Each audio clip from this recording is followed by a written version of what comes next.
పరిశుద్ధ గ్రంథములో నుండి కొరింథీయులకు రాసినటువంటి మొదటి పత్రిక 9వ అధ్యాయం 24వ వాక్యాన్ని చదువుకుందాం. పందెపు రంగమందు పరిగెత్తు వారందరూ పరిగెత్తుదురు గాని ఒక్కడే బహుమానము పొందునని మీకు తెలీదా? అటువలే మీరు బహుమానము పొందునట్లుగా పరుగెత్తుడి. దేవునికి స్తోత్రం, హల్లెలూయా. అపోస్తలుడైనటువంటి పౌలు గారు కొరింథు సంఘానికి తెలియజేస్తున్నటువంటి మాట. ఏ విషయంలో పరుగు పెడుతున్నారు? వ్యక్తిగత జీవితంలో పరిగెడుతున్నారా? వృత్తిపరంగా పరిగెడుతున్నారా? విద్యాభ్యాసం కొరకు పరిగెడుతున్నారా? వ్యాపారం నిమిత్తం పరిగెడుతున్నారా? లేదు, ఆత్మీయ జీవితంలో ఎదుగుట కొరకు పరిగెడుతున్నారా? ఒకవేళ ఆ పరుగు ఏదైనా కావచ్చు, అది ఆత్మ సంబంధమైనదే కావచ్చు, ఉద్యోగ సంబంధమైనదే కావచ్చు, వ్యాపార సంబంధమైనదే కావచ్చు, విద్యాభ్యాసము కొరకై కావచ్చు, ఏదైనా కావచ్చు. కానీ నీ పరుగులో, ఆ పందెములో నువ్వు బహుమానం పొందాలి అనేది దేవుని చిత్తం. నీవు బహుమానం పొందాలి అనేది దేవుని ఉద్దేశం. నీవు బహుమానం పొందాలనేది దేవుని ప్రణాళిక. ఎందుకు ఈ మాటను జ్ఞాపకం చేస్తున్నాడంటే, ఎవరు ఓడిపోవడం దేవునికి ఇష్టం లేదండి. దేవుని బిడ్డలు ఎవరైతే ఉన్నారో, ఎవరైతే ప్రభువుని నమ్ముకొని ఉన్నారో, ఎవరైతే ప్రభు మీద ఆనుకొని ఉన్నారో, ఎవరైతే ప్రభు మీద ఆధారపడి ఉన్నారో, ఎవరైతే ప్రభువుని సొంత రక్షకునిగా అంగీకరించి ఉన్నారో, అందులో ఎవరు ఓడిపోవుట దేవునికి ఇష్టం లేదు. ఏ ఒక్క విషయంలో కూడా ఓడిపోవడం ఇష్టం లేదు. కానీ గమనించండి, ఈరోజు క్రైస్తవ్యాన్ని, నేటి క్రైస్తవులే కొన్నిసార్లు ఓడిపోతున్నారు. క్రైస్తవుడు గెలవాలి అనేది దేవుని ఉద్దేశం అయితే, క్రైస్తవుడు బహుమానం పొందాలనేది దేవుని చిత్తమైతే, మరి నేటి క్రైస్తవుడు ఎందుకు ఓడిపోతున్నాడు? ఎందుకు తన ముందున్నటువంటి పందెములో పరిగెత్తలేకపోతున్నాడు? ఎందుకు తన ముందున్నటువంటి బహుమానాన్ని అందుకోలేకపోతున్నాడు? వ్యక్తిగత జీవితంలో ఓటమి, చదువులో ఓటమి, ఉద్యోగములో ఓటమి, వ్యాపారములో ఓటమి, ఆఖరికి ఆత్మీయ జీవితంలో కూడా ఓడిపోతున్నారండి. ఎన్నో వాక్యాలు వింటున్నారు, కానీ మరలా లోకంలో కలిసిపోతున్నారు. ఎన్నో వాక్యాలు వింటున్నారు, మరలా పాపంలో పడిపోతున్నారు. పరిశుద్ధంగా జీవించాలని, ప్రత్యేకంగా బ్రతకాలని క్రైస్తవుడికి కొన్ని నియమాలు పెట్టాడు ప్రభు. వాటన్నిటిని మీరి అల్లరి చిల్లరగా బ్రతికేస్తున్న క్రైస్తవులు చాలా మందే ఉన్నారు ఈరోజు. గలతీ పత్రిక 5వ అధ్యాయం 19వ వచనంలో చూస్తే అక్కడ అంటాడు, అల్లరితో కూడిన ఆటపాటలు కూడా అవి లోక సంబంధమైనవి, అవి వాక్యానికి విరుద్ధమైనవి, అవి పాప సంబంధమైనవని వాక్యము తెలియజేస్తుంటే, ఈరోజు ఒక క్రైస్తవుడే, వాక్యము తెలిసిన వాడే, ప్రభువుని నమ్ముకున్నవాడే అల్లరితో కూడిన ఆటపాటల్లో నిమగ్నమైపోయి తన ఆత్మీయ జీవితంలో ఓడిపోతున్నాడు దేవుని ఎదుట. అది సహించలేకపోతున్నాడు ప్రభు, దాన్ని తట్టుకోలేకపోతున్నాడు ప్రభు. అయ్యో, నా బిడ్డలు గెలుపొందాలి కదా, నా బిడ్డలు బహుమానం పొందాలి కదా, కానీ ఏంటయ్యా వీళ్ళు ఓడిపోతున్నారు. అంచేత ప్రియదేవుని సంగమ, ఈ మాటలు వింటున్నటువంటి ప్రియదేవుని బిడ్డ, నువ్వు పరిగెడుతున్న పరుగులో గెలుపొందేలా పరిగెత్తాలి. ఎందుకు గెలవలేకపోతున్నావు తెలుసా? ఎందుకు జయించలేకపోతున్నాం తెలుసా? ఎందుకు ఓడిపోతున్నామో ఏ రోజైనా ఆలోచించావా? మనలో ఉన్న కొన్ని లోపాలు. ప్రభు కొన్ని నియమాలు పెట్టాడు, ప్రభు కొన్ని ఆజ్ఞలు ఇచ్చాడు, ప్రభు కొన్ని విషయాలు తెలియజేశారు. ఈ పరిశుద్ధ గ్రంథంలో ప్రతి మాట మనకు అవసరం. దేనికి అవసరమో తెలుసా? నువ్వు గెలుపొందడానికి అవసరం, నువ్వు బహుమానాన్ని పొందడం కొరకు అవసరం. ఒక వ్యక్తి ఒక పరుగు పందెంలో పరిగెత్తాలంటే అతడు చాలా నిబద్ధత కలిగిన వాడై ఉండాలి. అతడు చాలా సాధన చేసిన వాడై ఉండాలి. ఎన్నో రోజుల కష్టం, ఎన్నో సూచనలు పాటించాలి. తినే తిండి విషయంలో, తీసుకునేటువంటి ఆరోగ్య నియమాల్లో, అతడు పడుకునేటువంటి వేళలు, అతడు పని చేసేటువంటి సమయములు అన్నింటినీ కూడా సమతుల్యం చేసుకోవాలి. ప్రతిరోజు ఉదయాన్నే లేచి సాధకం చేయాలి, ప్రాక్టీస్ చేయాలి.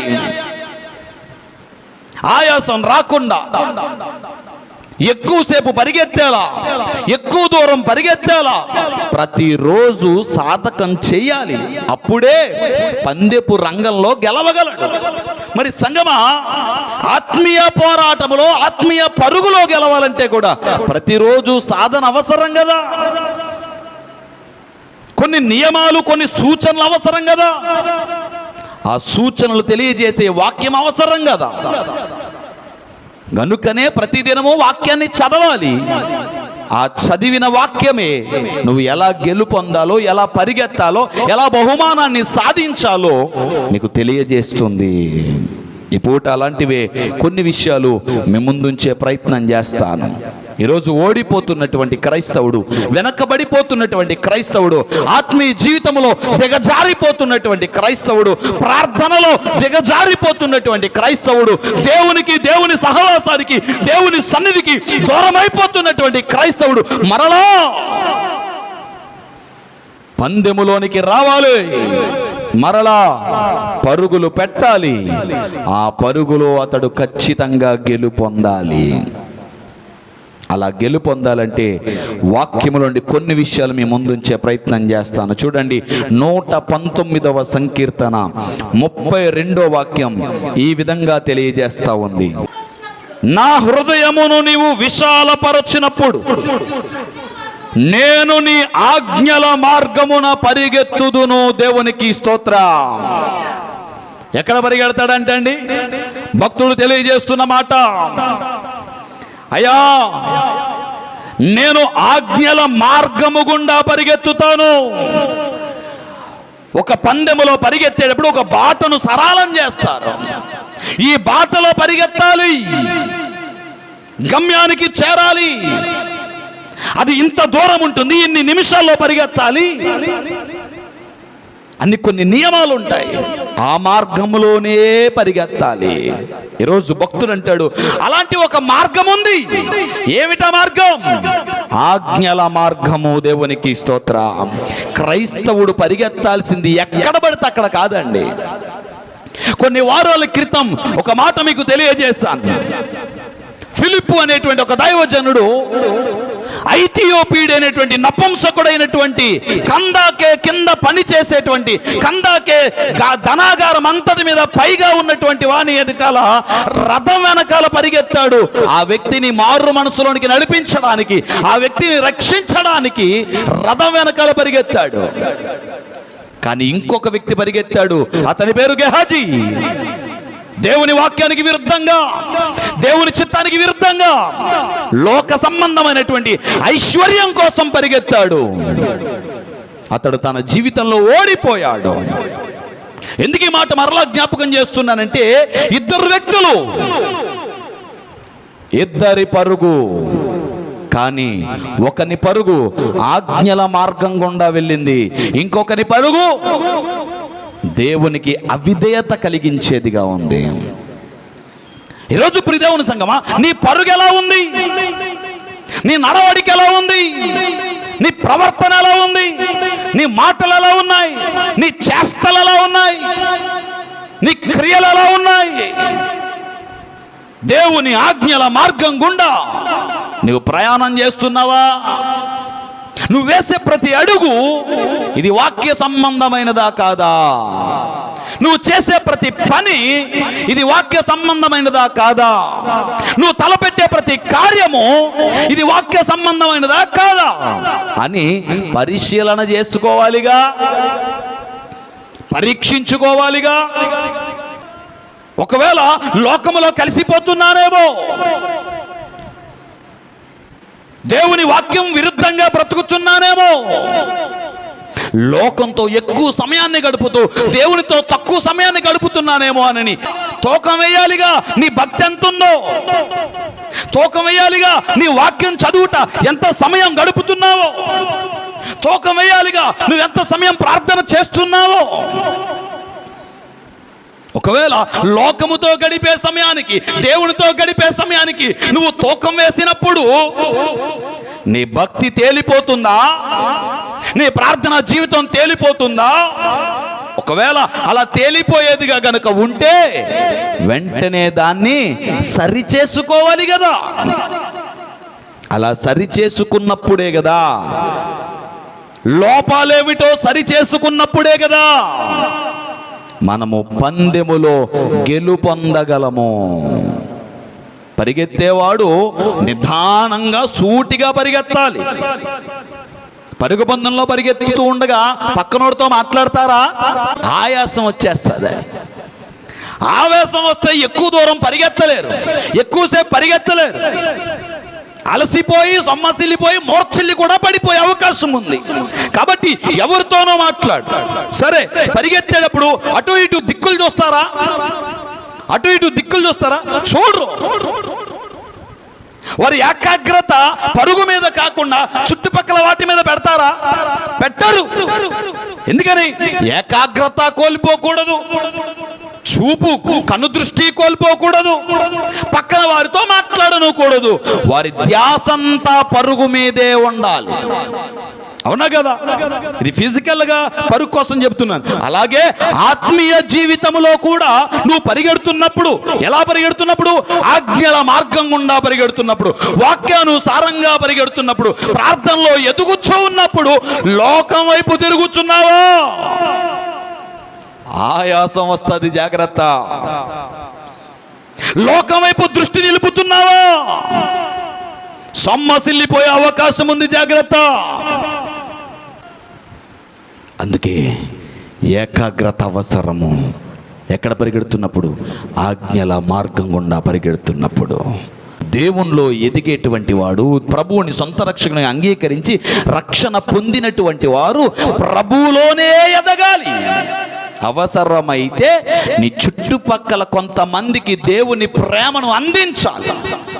కాబట్టి పరుగు పందెములో ఉన్నటువంటి వానికి ఏకాగ్రత ఎంత అవసరమో, ఆత్మీయ పరుగులో ఉన్నటువంటి వాడు, ఆత్మీయ జీవితంలో ఎదగాల్సినటువంటి వాడు కూడా అంతే ఏకాగ్రత కలిగి ఉండాలి. ఎందుకు ఉండాలి అని అంటేనండి, నువ్వెప్పుడైతే నీ ధ్యాస వాక్యం మీద నిలుపుతావో, నీ ధ్యాస ప్రార్థన మీద నిలుపుతావో, నీ అడుగులు ఆజ్ఞల మార్గం గుండా నిలుపుకుంటావో, అప్పుడు నీ వ్యక్తిగత జీవితంలో గెలుస్తావు, నీ ఉద్యోగంలో గెలుస్తావు, నీ వ్యాపారంలో గెలుస్తావు. అంతేకాదు, దేవుని ఎదుట కూడా ఆత్మీయ జీవితములో గెలుపొందిన వాడవై బహుమానము పొందునంతగా పై పైకి ఎదుగుతావు. దేవునికి స్తోత్ర, హల్లెలూయా. ఇది దేవునికి ఇష్టమైనది. ఏ ఒక్కరు నశించిపోవుట దేవునికి ఇష్టం కాదు. అలాగే ఏ ఒక్కరు ఓడిపోవుట కూడా దేవునికి ఇష్టం కాదు. ఇష్టం కాదు. నువ్వు ఓడిపోవడం దేవునికి ఇష్టం లేదు. ఏ విషయంలో నువ్వు ఓడిపోవడం దేవునికి ఇష్టం లేదు. గెలవాలంతే, గెలవాలి. అంచేత ప్రియ దేవుని సంగమా, ఆజ్ఞల మార్గం గుండా పరిగెత్తాల్సినటువంటి నీవు ఒకవేళ ఆజ్ఞను మీరి, వాక్యాన్ని మీరి, వాక్య విరుద్ధంగా, దేవునికి వ్యతిరేకంగా, దేవుని సన్నిధికి దూరంగా పరిగెడుతున్నావేమో పరీక్షించుకోవాలి. ఎలా పరీక్షించుకోవాలంటే ఒక్కటే, దేవుడు చేసినవన్నీ సాతాను చేయగలడు. ఈరోజు చాలా సంఘాల్లో చాలా మంది సేవకులు చేస్తున్న క్రియలన్నీ సాతానుగాడు చేయగలడు. ఒకరు ప్రవక్త అని చెప్పుకుంటూ ప్రవచనాలు చెప్తాడు, సాతాను కూడా ప్రవచనాలు చెప్పగలడు. ఒకరికి స్వస్థత వరం ఉందని స్వస్థత కార్యాలు చేస్తాడు, సాతానుగాడు కూడా స్వస్థత కార్యాలు చేయగలడు. కొందరు చనిపోయిన వారు లేవనెత్తుతారు, సాతాను కూడా లేవనెత్తగలడు. అంత ఎందుకండి, మోషే ఐగుప్తు దేశానికి వెళ్ళినప్పుడు మోషే చేసిన కార్యాలన్నీ మిగిలిన వారు కూడా చేశారా లేదా? లాస్ట్ లో ఒక్కటే చేయలేకపోయారు. కర్రను పావును కర్రగా చేసే క్రమంలో పామును మరలా కర్ర చేయలేకపోయారు, అంతే తప్ప మిగిలినవన్నీ చేయగలిగారు. అదే నేను చెప్పే సువార్త. ఈరోజు అద్భుత కార్యాలు, ఆ కార్యాలు, ఈ కార్యాలు, స్వస్థత కార్యాలు వరాల్లో చూసి పరిగెత్తొద్దు. అవి సాతాను కూడా చేయగలడు. కాబట్టి ఈరోజు మనం ఆజ్ఞల మార్గం గుండా పరిగెడుతున్నామని ఎలా పరీక్షించుకోవాలి, ఎలా పరిశీలన చేసుకోవాలి, ఎలా స్వపరీక్ష చేసుకోవాలని అంటే, సాతానుగాడు చెయ్యలేనిది ఒకటి ఉంది, ప్రేమించడం. వాడికి రానిది ప్రేమించడం. వాడికి ప్రేమించడం రాదు, కానీ నా ప్రభువుకి ప్రేమించడం వచ్చు. దేవునికి స్తోత్రం. ఎందుకంటే ఆయనే ప్రేమ, ఆయన ప్రేమించగలడు. అందుకే నేను మిమ్మును ప్రేమించినట్లే మీరు ఒకరినొకరు ప్రేమించుడి అన్నాడు. ఈరోజు సేవకులు ఒకరినొకరు ప్రేమించుకునేలా ఉన్నారా? ఒక సేవకుడు ఇంకొకటి తిడతాడు, ఇంకో సేవకుడు ఇంకొకటి తిడతాడు, ఇంకో సేవకుడు ఇంకొకటి తిడతాడు. ఈరోజు సంఘాలలో ఉన్నాయి రకరకాల డినామినేషన్స్ పెరిగిపోయి, మా డినామినేషన్ గొప్పదని ఒకడు, మా డినామినేషన్ గొప్పదని ఒకడు. క్రైస్తవులు కూడా ఎలా ఉన్నారు? మా సేవకుడు గొప్పోడు, మా సేవకుడు గొప్పోడు, మా సంఘం పెద్దది, మా సంఘం పెద్దది. పైకి వెళ్ళిన తర్వాత దేవుని ముందర ఉన్నప్పుడు అందరు సేవకులు సమానం, అందరు క్రైస్తవులు సమానం. అక్కడ పెద్ద సంఘం ఉన్నాడు పెద్దగా, చిన్న సంఘం ఉన్నాడు చిన్నగా ఉండదు, డినామినేషన్ ఉండదు. క్రీస్తును కలిగిన వారు ఎవరైతే ఉన్నారో వాళ్ళే ఉంటారు. దేవునికి స్తోత్ర, హల్లెలూయా. కాబట్టి ఇప్పుడు దేవుని సంగమా, అన్ని అపవాది కూడా చేయగలడు, కానీ ప్రేమించడం ఒక్కటి చేయలేడు. అదే మనం పరిశీలన చేసుకోవాలి. నువ్వు వాక్యాన్ని ఎంతగా ప్రేమించగలుగుతున్నావు? నువ్వు వాక్యాన్ని ఎంతగా ప్రేమించగలుగుతున్నావు? అసలు ప్రేమించగలుగుతున్నావా? ప్రేమించడం అంటే ఏంటి? గుర్తొచ్చినప్పుడు తీయడమా? ప్రేమించడం అంటే ఏంటి? అప్పుడప్పుడు చూడడమా? ప్రేమించడం అంటే ఏంటి? అప్పుడప్పుడు చదవడమా? కాదు కదా. ఒకరిని ప్రేమిస్తే వానితో మాట్లాడకుండా ఉండలేము, వాన్ని చూడకుండా ఉండలేము. నువ్వు వాక్యాన్ని ప్రేమిస్తే వాక్యాన్ని చదవకుండా ఉండలేవు, వాక్యం చదవకుండా ఏ పని ప్రారంభించలేవు. నువ్వు ప్రార్థనను ప్రేమిస్తే ప్రార్థన చేయకుండా ఉండలేవు. ప్రతిరోజు సమయం దొరికితే ప్రార్థన చేయడానికి ఇష్టపడతావు. ఏమండి, మనందరి ఇల్లు చుట్టుపక్కలే ఉన్నాయిగా, దేవుని మందిరం మనందరికీ సమీపంగానే ఉందిగా. ఏ రోజులో ఒక అర్ధ గంట వచ్చి దేవుని మందిరంలో ప్రార్థన చేసుకునేంత సమయం లేదా నీకు? సరే, ఎక్కడో దూరంగా ఉన్నావంటే అంత దూరం రాలేక ఇంట్లో చేసుకుంటున్నారులే అనుకోవచ్చు. మరి దగ్గరే ఉన్న వాళ్ళు, చుట్టుపక్కలే ఉన్నవారు కూడా దేవుని సందుకు వచ్చి ప్రార్థన చేసుకోలేకపోతున్నారంటే మరి ఎలాంటి భక్తిలో ఉన్నావు? ఎక్కడికైనా వెళ్తావుగా, ఏమైనా చేస్తావుగా, ఎక్కడైనా సమయాన్ని గడుపుతావుగా, కానీ దేవుని సన్నిధిలో గడపడానికి మాత్రం, దేవుని సన్నిధిలో ఉండడానికి మాత్రం, దేవుని సన్నిధిలో ప్రార్థన చేయడానికి మాత్రం మనకి సమయం సరిపోవడం లేదే, సమయం దొరకడం లేదే. అంటే నువ్వు ఎంతగా ప్రేమిస్తున్నావు? ఆ ప్రేమే తెలిసిపోద్ది నువ్వు దేవునిలో ఉన్నావో లోకములో ఉన్నావో. ఎందుకని? అపవాదిగాడు ప్రేమించలేడు. నువ్వు ప్రేమించలేకపోతున్నావా వాక్యాన్ని? నువ్వు ప్రేమించలేకపోతున్నావా ప్రార్థనని? నువ్వు ప్రేమించలేకపోతున్నావా దేవుని మందిరాన్ని? అయితే నువ్వింకా అపవాది సంబంధిగా ఉన్నావేమో పరీక్షించుకోవాలి. అంచేత నువ్వు పరుగులో గెలవాలంటే, బహుమానం పొందాలంటే నంబర్ 1 ఆజ్ఞల మార్గం గుండా పరిగెత్తాలి. దేవునికి స్తోత్ర. 2 లూకా సువార్త 2వ అధ్యాయం 49వ వాక్యాన్ని చదువుకుందాం. ఆయన, మీరేలా నన్ను వెతుకుచుంటిరి, నేను నా తండ్రి పనుల మీద ఉండవలనని మీరెరుగరా అని వారితో చెప్పును. ఎవరు చెబుతున్న మాటలు? స్వయాన యేసు క్రీస్తు ప్రభువారే చెబుతున్నటువంటి మాటలు. ఎవరితో చెబుతున్నారు? యోసేపు గారు, మరియమ్మ గారితో చెబుతున్నారు. ఎందుకు చెబుతున్నారు అనంటే, అమ్మా, నేను నా తండ్రి పనుల మీద ఉండాలని మీకు తెలీదా? అలాని బంధుత్వాలు వద్దండల్లా, కుటుంబాలు వద్దండల్లా, బాంధవ్యాలు వద్దండల్లా. కానీ అన్నిటికంటే ముఖ్యంగా దేవుని పనుల మీద ఉండాలని ఆయన జ్ఞాపకం చేస్తూ ఉన్నాడు. కాబట్టి ఈరోజు సంఘము లేదా క్రైస్తవుడు ఎట్లా పరిగెత్తాలో తెలుసా? బహుమానం పొందాలంటే దేవుని పని కొరకు పరిగెత్తాలి. దేనికి పరిగెత్తాలి? దేవుని పని కొరకు పరిగెత్తాలి. మరి ఈరోజు మన పరుగు దేనికోసం? కుటుంబం కోసం పరిగెడతాం, తప్పులేదు. వ్యక్తిగత జీవితం కోసం పరిగెడతాం, తప్పులేదు. ఉద్యోగం కోసం పరిగెడతాం, తప్పులేదు. కానీ దేవుని పని కొరకు కూడా అంతే పరిగెత్తాలి. అది దేవుని వాక్యం తెలియజేస్తా ఉంది. నేను నా తండ్రి పనుల మీద ఉండాలని నీకు తెలియదా అని ప్రశ్నిస్తున్నాడంటే ఆలోచించండి. ఆయన ఎంతగా తండ్రి పనులను చక్కబెట్టడానికి నిమగ్నమై ఉన్నాడు. అందుకే ఆయన జయించాడు. ఆయన అనుకున్నది జయించాడు. నేను అంటాను ప్రియదేవుని సంగమా, ఈరోజు నువ్వు జయించాలంటే, నువ్వు గెలుపొందాలంటే, నువ్వు బహుమానం పొందాలంటే దేవుని పని కొరకు పరిగెత్తాలి.